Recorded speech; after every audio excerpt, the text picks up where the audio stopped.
Hello and welcome back to On the Spot Thought. I'm here with Andrew Stene today, and we're going to be talking about peer pressure. So, Stene, just tell us a little bit about yourself to start us off. I'm Andrew. I study computer science. I go to the gym a lot.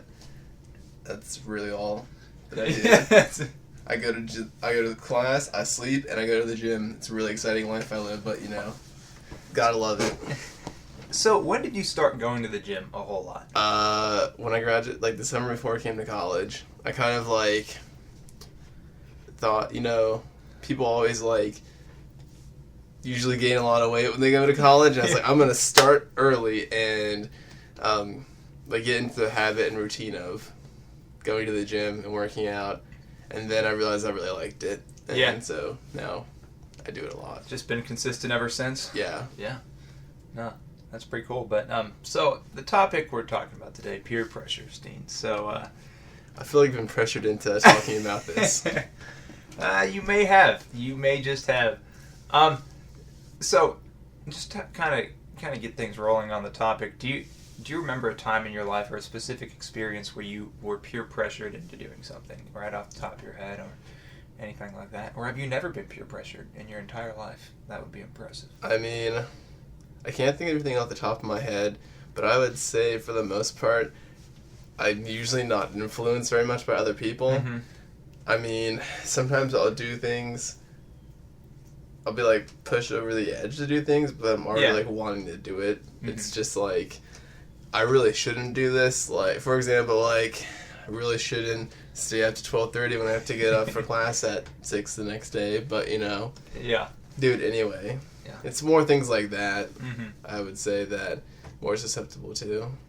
Because for the most part, I'm kind of just do it, live my life the way I want to, so I don't really care as much what other people think about me.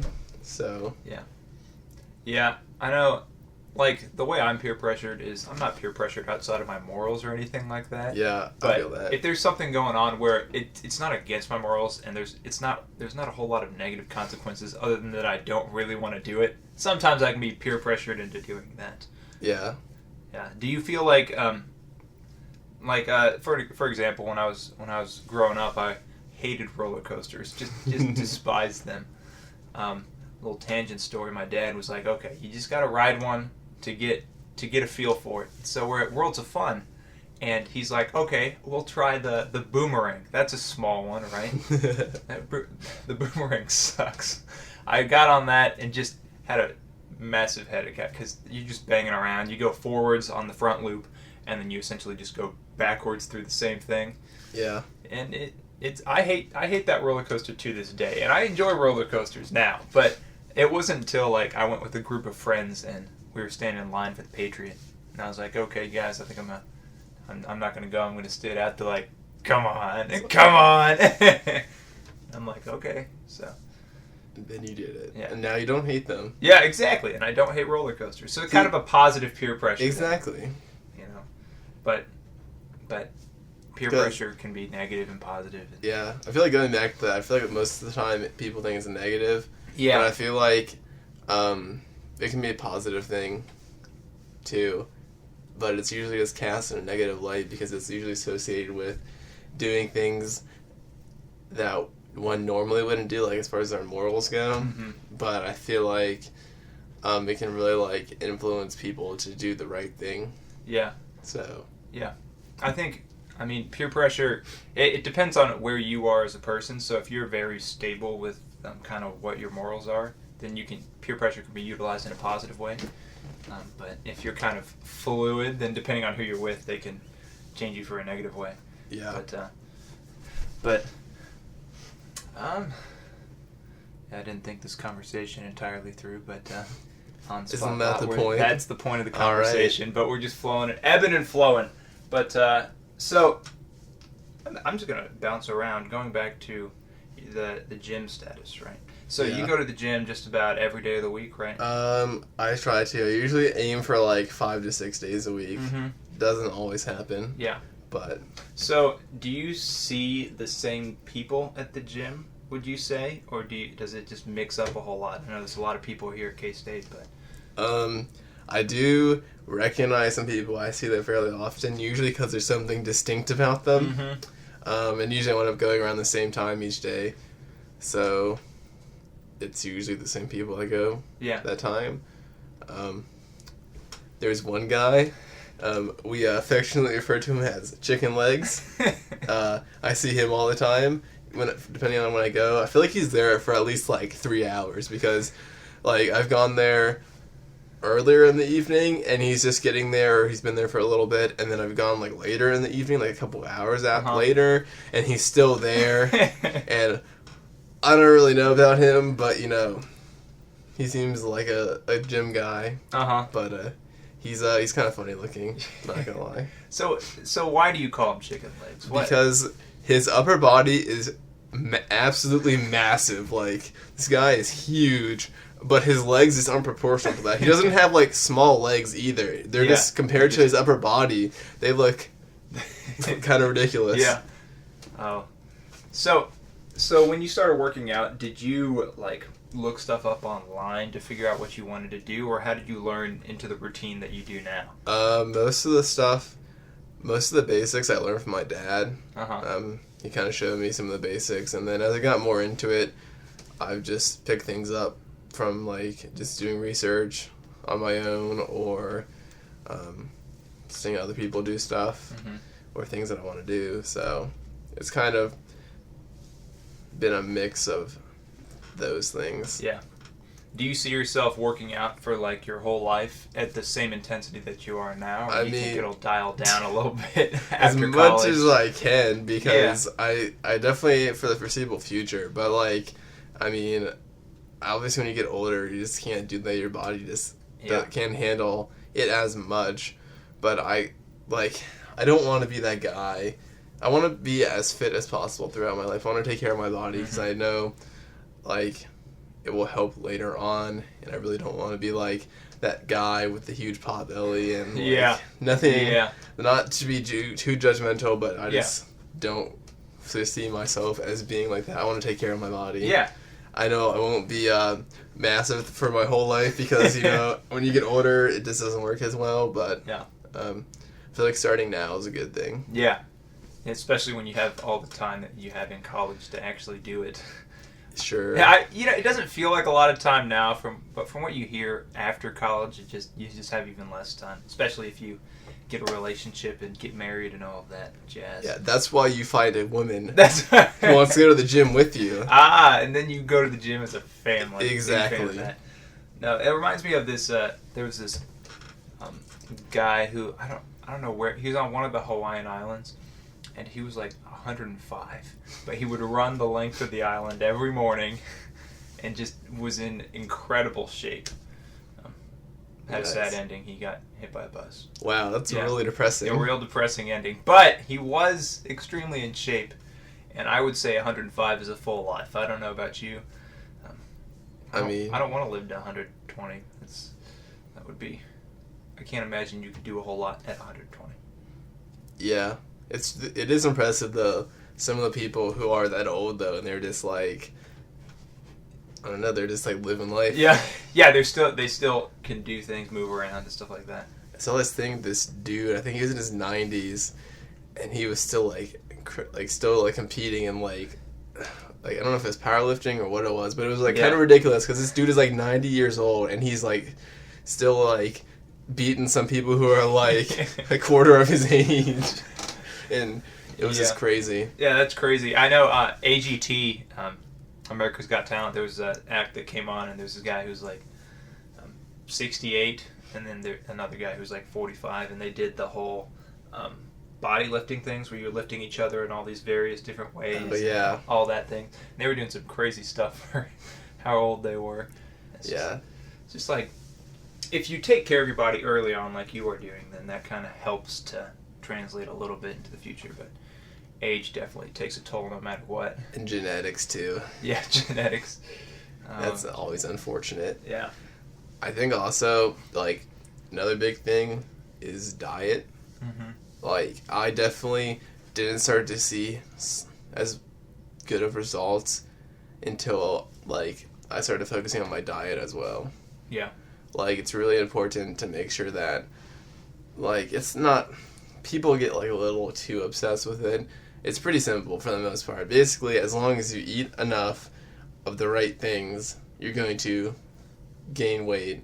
And if you eat just the amount that you need, like, that your body consumes, then you're going to keep the same weight. And then if you eat less than what your body consumes, then you're going to lose weight. It's basically just... It's that simple, but it's just making sure that you eat enough, because I feel like people just don't eat enough of the right things.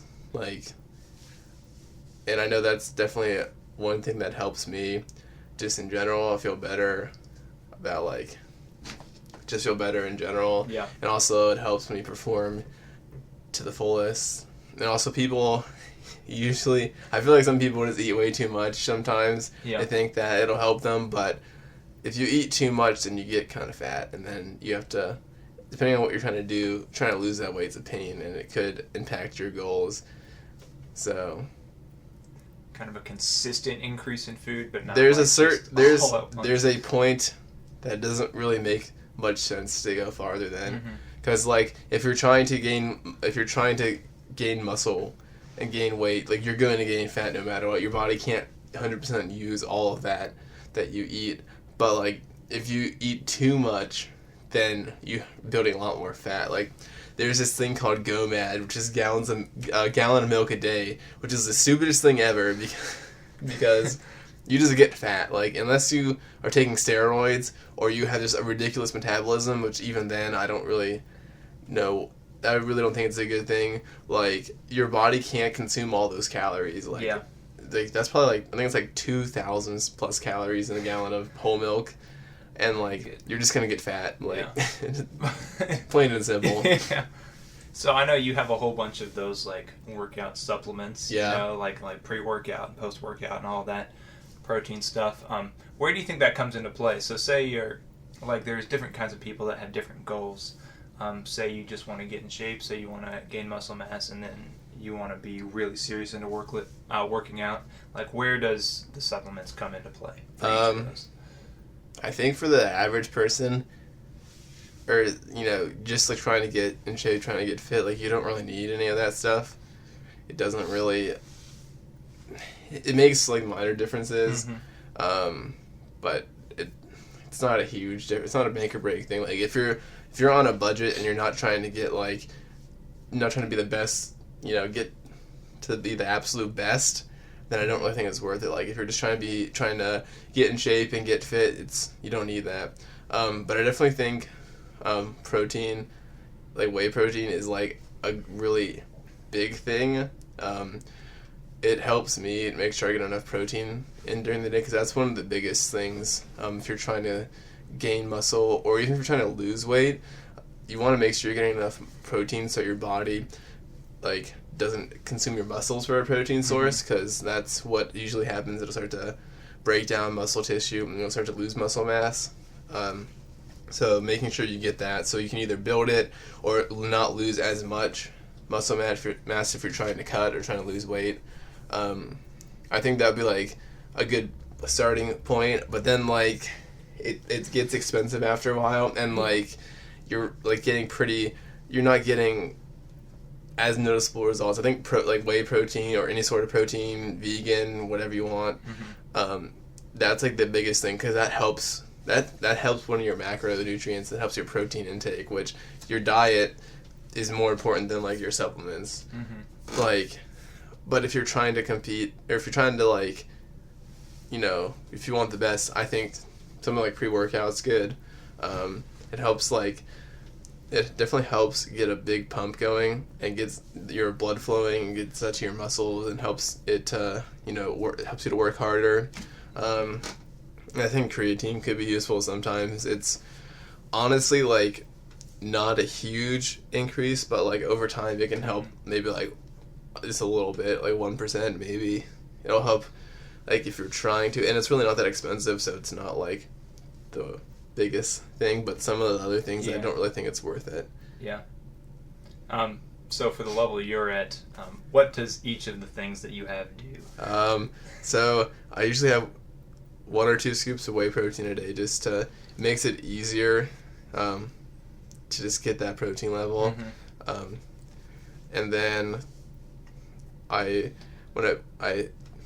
got like the individual components that go in those pre-workouts because it was cheaper to buy them mm-hmm. on bulk and then just mix them together myself.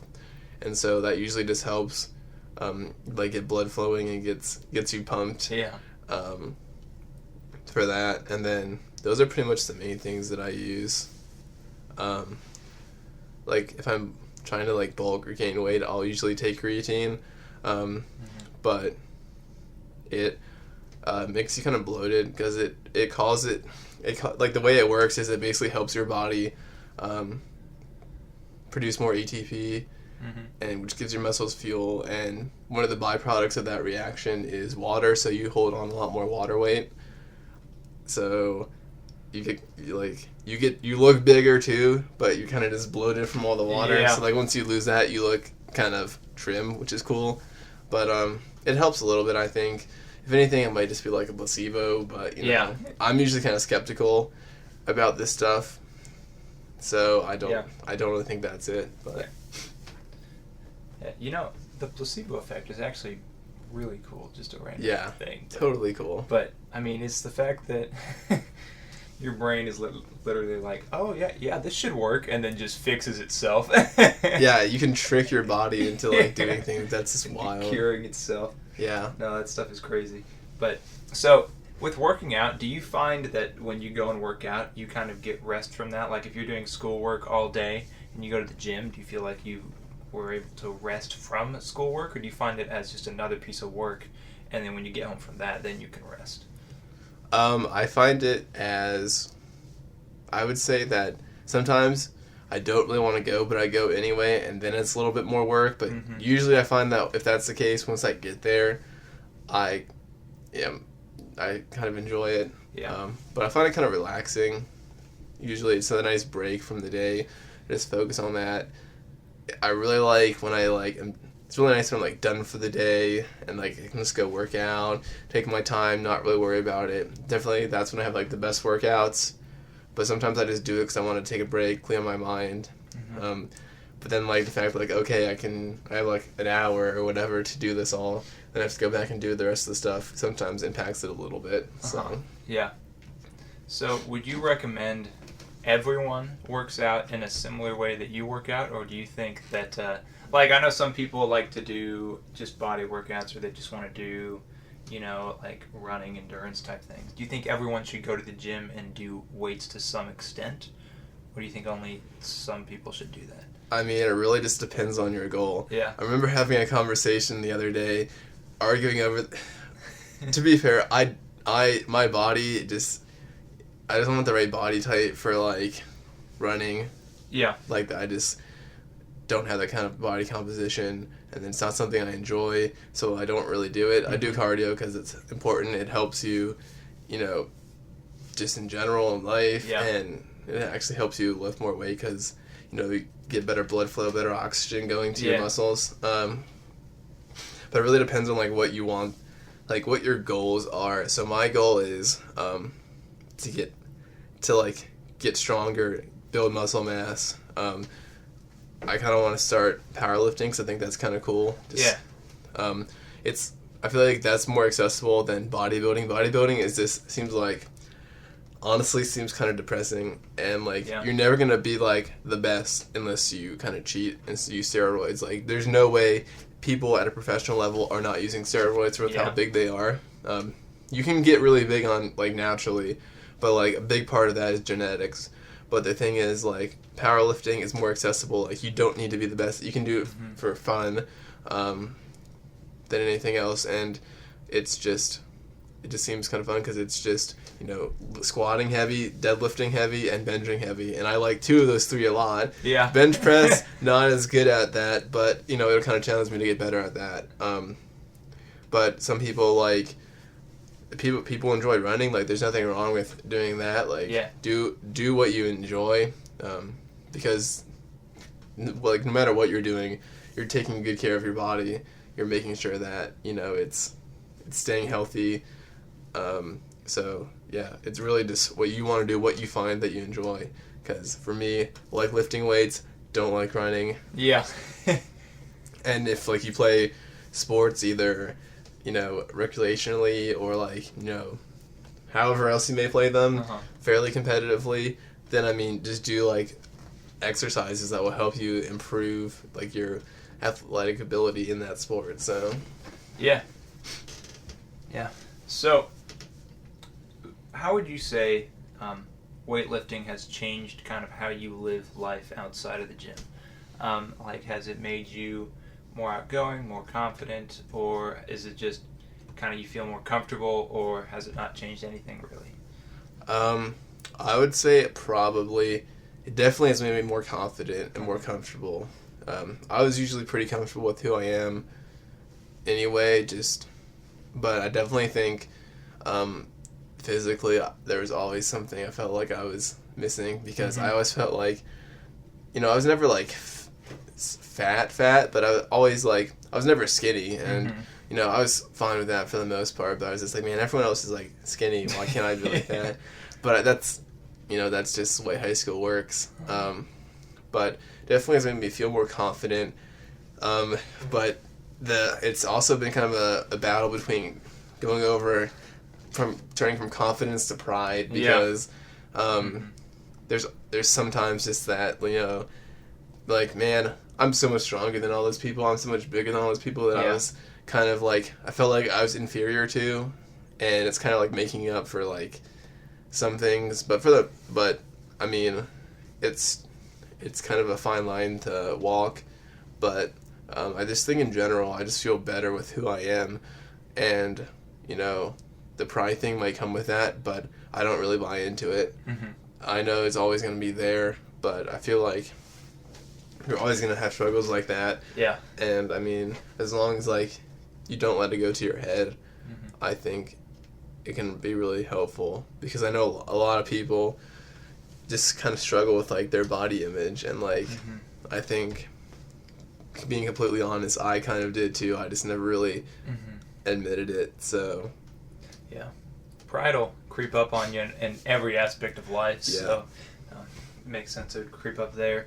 Yeah, I think it's funny you were saying that you were like, why can't I be like the skinny people? I think it's funny because like on the skinny side, you were like, why can't I be like the non-skinny people? Everyone's kind of just always looking for a different image in the younger years as well. No one, it's kind of sad. It seems like no one really is happy with who they are, but I feel like I'm happy with who I am. Yeah, that's a plus. Yeah. Yeah.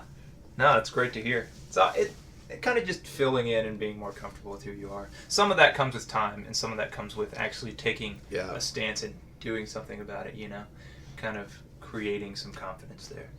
But, Yeah, no, we have a nice pause in the conversation. This candle smells really good. It's starting to get going. Why, thank you. I just can't really smell anything, so... Yeah, I don't have a great sniffer myself. I'm also just really congested right now, yeah. So... You getting a cold? I don't think so. I hope not. Like, my allergy... It's usually just, like, seasonal allergies, so... Can't trust the seasons that get you every time. Yeah. Stupid fall and spring, gotta love them, but, like... Plants, they're the worst thing ever. It's like have to ruin my day.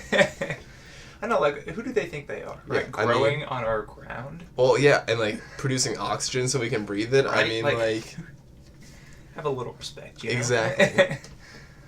No, the biggest thing is, why does my body think that this pollen in the air is out to kill me and it's killing itself? Then it's like it's not necessary. Like, it's gonna be okay. Yeah.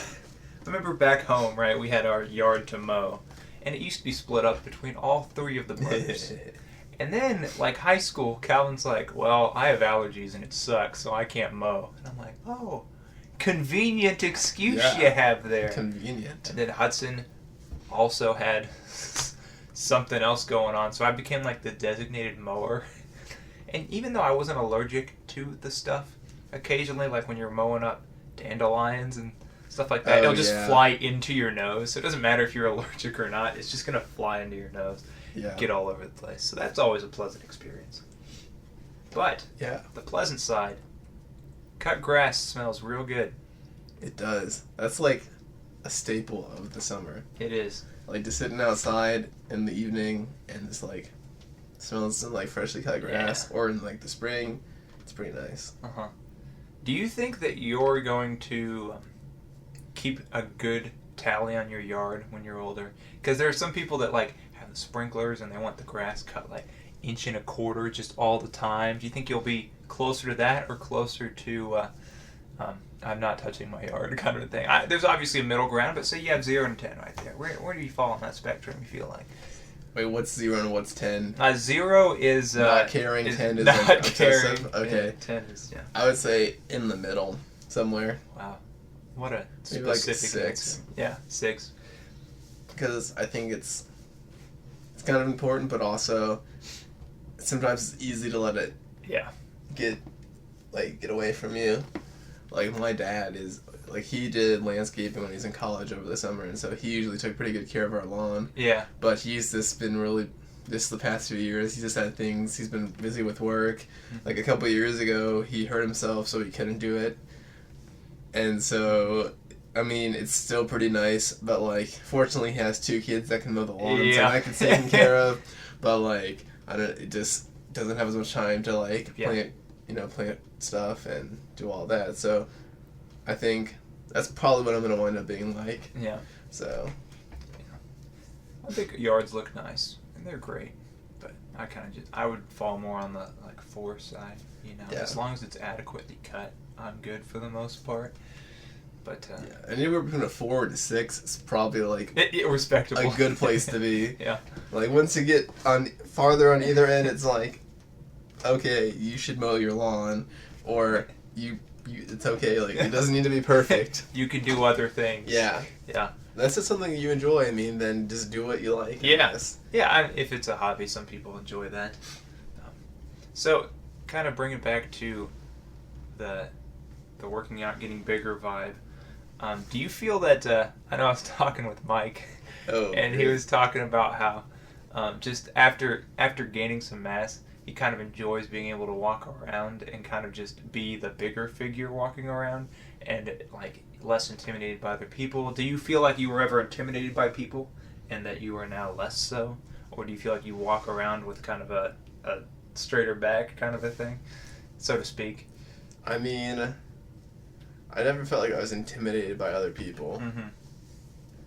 I mean, so like, I feel more confident in myself when I'm bigger. Yeah.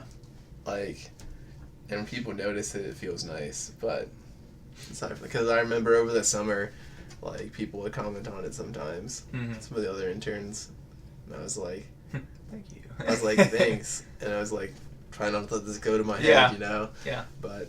And positive feedback in anything is always great. And I don't think we give enough positive feedback to each other.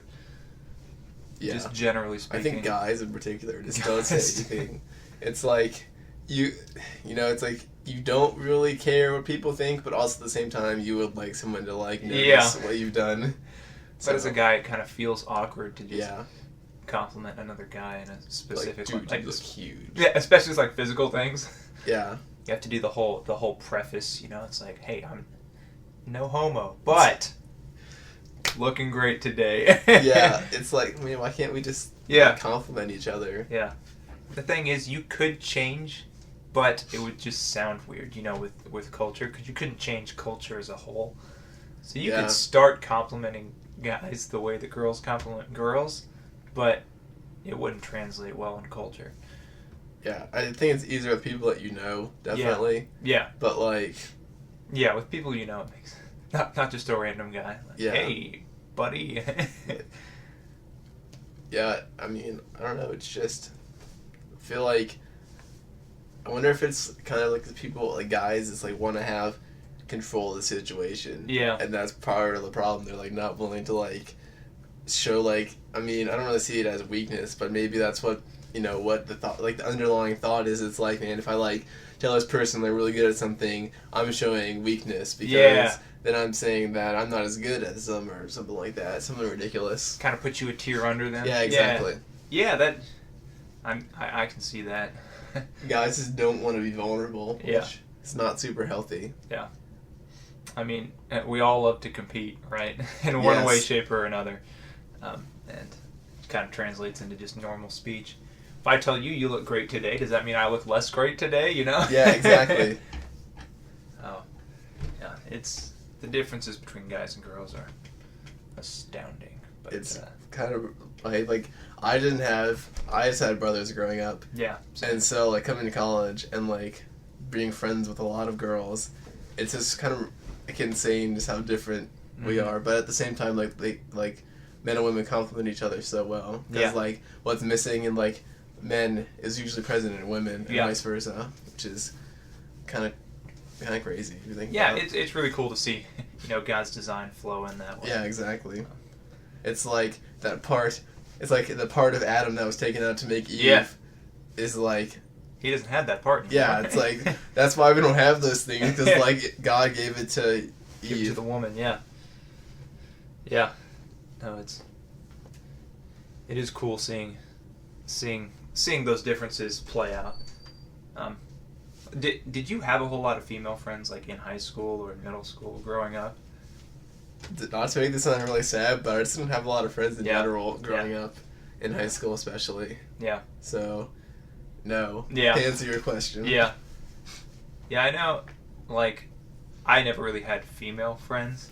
For me, it was always weird because it'd be like, can I have a female friend without having an underlying thought that I could date this person, Like, I had trouble doing that. I feel like it's harder, both like maturity-wise and like culturally-wise. Mm-hmm. Like people are like, oh, like people are, I don't know, more likely to assume things, and then it's just weird. And then when you deny their assumptions, you're like, oh, that means yes. It's like, no means yes. That's like, no, that's not what that means. It's like, do you like this girl? And you're like, no. And they're like, that means you like. And it's like, I have it's either like you like them or you're gay. So. Like, kind of the two options. None of the things that you want people to think about you for what it, but yeah, it's not easy, but then I feel like it's easier to relate to people in college. At least it has been for me. Mm-hmm. People just don't really care as much about the things that they cared about before, and so that was like really refreshing when I came to college. Yeah. I find the culture shift from high school to college to be just real interesting. Like, I remember first year coming in, you talk to people, and there's no, like in high school, if you're a senior and you see a freshman, there's a big difference there, just visually and just culturally, and, like, the senior's more confident with where they are, and the freshman's just coming in. Yeah. Whereas in college, I came in as a freshman, and no one really knew what grade anyone was in, so everyone's just kind of like, oh, what grade are you in? And they're like, junior. It's like, oh, you look like a freshman, but you're not. Exactly. Or like, oh, I'm a freshman. No way, you look like you're 25. Yeah, exactly. Yeah, it's interesting like that because it's also interesting looking in now as someone who's not a freshman anymore and seeing the freshmen and like seeing like, man, we like changed those same exact ways that they did. Yeah. Like just growing up that year, it's really. And even like, I guess even as a freshman, I noticed like all the people around me growing up more and stuff like that, and it was kind of cool. To see. Yeah, it is cool. Freshman year is a cool time. You're in the dorms with a whole lot of other freshmen, and just kind of seeing everyone adapt in different ways. Trying to figure yourself out. Yeah. Definitely trying to figure yourself out. But it's also kind of sad sometimes, just the way that people cope. The way that people like want to be more grown up than they actually are, and it's like it's really not that great. Like some people you come to realize that it's like being an adult's not really fun. I'm just gonna stay where I'm at for as long as I can. Yeah, so. It's kind of like that idea that a lot of people growing up, when you're like high school and then early college, drinking is like this is great. I want to do this because this makes me feel grown up, and then they turn 21 and it just dials all the way down sometimes. Not always, but sometimes. It's kind of like, oh, I can. It's no longer a edgy thing. Edgy stuff. Everyone loves edgy stuff. It's no longer like that big of a deal because it's like, oh, I just got away with this. I mean, I'm such an adult now. Yeah. Honestly, I feel like this is another topic, but I feel like Do you think that the legal age to consume alcohol should be 21 or should it be younger? Should it be older? Oh, like that whole argument. Yeah. I don't think there's an issue with it being younger, but I feel here, if you get younger, a lot of times in high school, people don't make the smartest decisions with alcohol. They already don't make the smartest decisions with alcohol. But I don't know how changing the legal age would change that in the sense. Maybe it was discourage them since it's now legal and it's no longer like a taboo thing or whatever. Yeah. But yeah, I don't really know. I know other countries do that, have a younger drinking age, and it's not a huge deal, right? Because they respect alcohol. And I've heard the argument where if you grow up respecting it, right, you don't see it as just something, oh, don't touch this, don't do this, and then you go and do it. I kind of feel like it's a couple of those things. I feel like there's a stigma behind it that we have, and that's not really, that doesn't help things. Mm-hmm. Like, you just need to respect stuff like that. Mm-hmm. And second, I think it could be 18. I honestly think it should be. It doesn't really affect me because I don't like drink anyway. But I don't know, I don't really see why 21, those 3 years makes a huge difference. Like, you can already go to jail, like, for the rest of your life being tried as an adult. You can buy tobacco in, well, some places, not all places anymore. Yeah. You can go to war and die for your country, but you can't consume alcohol legally, which is kind of ridiculous if you ask me. Yeah. But I do think part of it is we drive a lot younger in the U.S. Mm-hmm. I know, like, most states you can get your license at 16, but like in Europe and most of the places where like you can consume alcohol at 18, like when you turn 18 even is like when you can get your license. So you start driving later, which I feel like that might have something to do with it. Mm-hmm. But also I don't know. I think it should be younger personally because I feel like that might help with like the stigma behind it and helping people respect it. Because I mean, I grew up and like my parents like would drink, but like my dad mostly. My mom didn't really. But like he never got drunk. He never like he respected it, and like through that example, like it taught me to respect things like that. And like I feel like that's the issue with both like secular households, but also especially Christian households, because it's like it's seen as this like awful thing, and then when you have like a fear of something, then it kind of has a power over you, and then it's like, man, I think it's more tempting than when it's like, man, this is like this forbidden thing. Yeah. When like you say no, you really want to do what you said. You're told no, so. I mean, the first sin was forbidden fruit. You weren't supposed to. Don't eat. God was fruit. like, don't do that, and they're like, oh. They were like, okay for the most part. Then, when like someone came and questioned it, they were like, yeah, I'm gonna do that. Yeah. He said no, some makes me want to do that. Yeah. It's an interesting thought process. Although, regardless, either way, I mean, people are gonna make dumb decisions no matter what, right? So it is an interesting question to ask. You'd almost think if you had like the drinking age before the driving age, not that I want drinking age to be like 13 or anything, but you know, like say drinking age was 17 and license was 19, for example, right?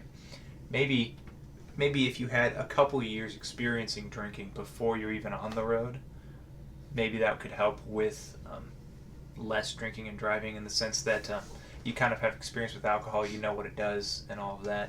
I mean, everyone knows what it does, but as opposed to... You don't know how it really affects you. Yeah, like 16, like say you get your license at 16 and you start drinking at 18 or you start drinking at 21. You've been driving for like 2, 3, 4 years, and you're like, I'm a good driver. And then you start drinking alcohol and you're like, I can still drive, I'm fine, right? Yeah. You know, it's kind of a flip-flop where you're good at driving and then you add alcohol instead of being like good with alcohol and you add driving, kind of a thing. Yeah, I mean, I will have been driving for 7 years when I turn 21, so I could see that being a thing. Yeah. I already think I'm way better of a driver than I probably actually am. And not without any like substances to impede my judgment even more. Yeah. And looping all the way back around to the original topic, right? peer pressure. Yes. I feel like a lot of people, they don't initially seek that alcohol, but they want to fit in high school, and so they go to these parties and events, and then they get peer pressure into alcohol, and that becomes a part of their life, right? It's the cultural behind it, and a lot of people that don't have, a firm background and don't have kind of close friends that will kind of lead them on the right path, they want to fit in somewhere. Yeah. And so they find that fitting in with these, with alcohol and with all these things, because that's like, oh, this is how I can fit in, and so kind of get peer pressured towards that. I feel like I see some of that, but. So what you're saying is the moral of the story is peer pressure other people into going and working out, and peer pressure other people into being responsible with alcohol. Right? You peer pressure them, like, be responsible, and they're like, ah. Yeah. Right? I feel like we need more good peer pressure in this world. We also need to put the good peer pressure in a light more than the bad one, because people just assume it's a negative thing to begin with, and there's definitely good things about it. Yeah. And I mean, improving the amount of good stuff would be good too. Yeah. There's definitely bad stuff with peer pressure, but you can still use it for good, right? Yes. You can still use it to guide people in the right direction. If you think about it, parenting in a way is a little bit. I mean, it's them learning from what you're doing, but in some ways, you do peer pressure your child a lot. Not that I have children, but just from my experience with my own parents. From my experience with my own parents, they kind of peer pressure you into doing new things, like eat the food, or not, that's not really peer pressure, but it's more just like, hey, I'm your parent, you will eat this because I say so. Yeah. Because I said so. Lovely phrase, but yeah, I would say a moral behind it, more good peer pressure, right? That can help. We kind of bounced all over the place. Hey, it was on the spot, though. It's on the spot, right? There was no set agenda. But yeah, you have any final thoughts? Shout outs? You are allowed a few shout outs at the end of these. Shout out to my mom for giving birth to me. Yeah. That's pretty cool. That's pretty cool. Yeah, that's pretty much it. Yeah. Hi, Mom. Hi, Mom. Yeah, my cousin Amy just had her first kid today. So that's pretty exciting. sweet. That's pretty exciting. I hope I get to have kids one day. Yeah. Honestly, that'd be so much fun. Yeah. Being a dad. Yeah. It'd be cool to raise all of my left-handed kids. What if they're all right-handed? What are you gonna do then, Dawson? I'll still love them. I'll just make them. What about on a sonograph when you're like, okay, is the baby left or right-handed? And they tell you it's right-handed. What are you gonna do? Are you gonna give it up for adoption? That's horrible, Dawson. I didn't say that. It was your words. I don't know. Mine. I would simply tie the right arm behind. I'm just kidding. I'm not gonna do that. I'll talk about left-handedness on other podcasts. Okay. I have plenty to say on that. Okay. I'm sure you do. But we're not going to talk about that. Okay. Thanks, Stene, for coming on. Thanks for having me. Great time. I hope you enjoyed the candle. Yeah, it smells nice. It is customary to drink the wax afterwards if you would like. Hot wax. Hot wax. So yeah, thanks for coming on. Hope everyone has a great day and a great rest of their week, and we'll see you next time.